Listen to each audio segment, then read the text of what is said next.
నమస్తే, welcome to Veda TV.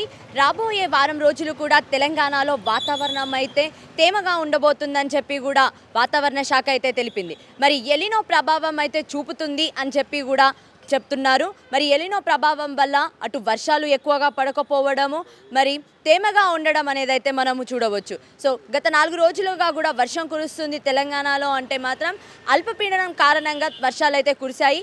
కానీ ఇప్పుడు నెక్స్ట్ వచ్చే వారం రోజులు మాత్రం ఖచ్చితంగా ఎలినో ప్రభావం అయితే చూపుతుంది.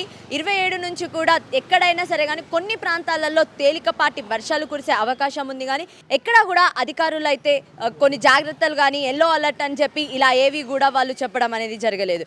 మరి ముఖ్యంగా సో రైతులైతే ఈ వాతావరణానికి అనుకూలంగా వాళ్ళ పంట పొలాలను అయితే చేసుకోవాలి అని చెప్పి కూడా ముందు నుంచి కూడా హెచ్చరిస్తున్న పరిస్థితులు అయితే కనిపిస్తున్నాయి. మరి ముఖ్యంగా ఈ ఇయర్ మాత్రం ఎలినో ప్రభావం అనేది చాలా స్పష్టంగా కనిపిస్తుంది అని చెప్పి కూడా మనమందరం అయితే చూస్తున్నాము. ఎక్కడా కూడా వర్షాలు అయితే కనిపించట్లేదు.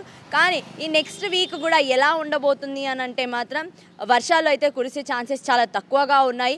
అడపాదడప కొన్ని ప్రాంతాలలో మాత్రమే వర్షాలు నమోదయ్యే అవకాశాలు అయితే కనిపిస్తున్నాయి. కాబట్టి పెద్దగా వర్షాలు పడవు అని చెప్పి కూడా అధికారులు అయితే భావిస్తున్నారు. మరి దానికి సంబంధించినంత వరకు కూడా కొన్ని ప్రాంతాలలో వర్షాలు పడుతున్నాయి కదా అని అంటే మాత్రం అల్పపీడనం ఉన్న ప్రాంతాలలో దాని ఎఫెక్ట్ ఎక్కడైతే ఉంటుందో, లైక్ వెస్ట్ బెంగాల్ కానివ్వండి, లేకపోతే కొన్ని ప్లేస్లలో అస్సాం, ఒడిశా, ఇలా కొన్ని ప్లేస్లలో మాత్రమే ఆ ఎఫెక్ట్ అనేది కనిపిస్తుంది. మరి ముఖ్యంగా తెలంగాణ విషయానికి వస్తే మాత్రం తెలంగాణలో మరీ అంతగా ఆ వర్షపాతం అనేది నమోదు కాకపోవడం అనేది మనం చూడవచ్చు. ఇప్పటికీ కూడా ఆ వర్షపాతం అనేది నమోదు కాలేదు, సరిగ్గా వర్షాలు పడట్లేదు అని చెప్పి కూడా తెలుస్తుంది.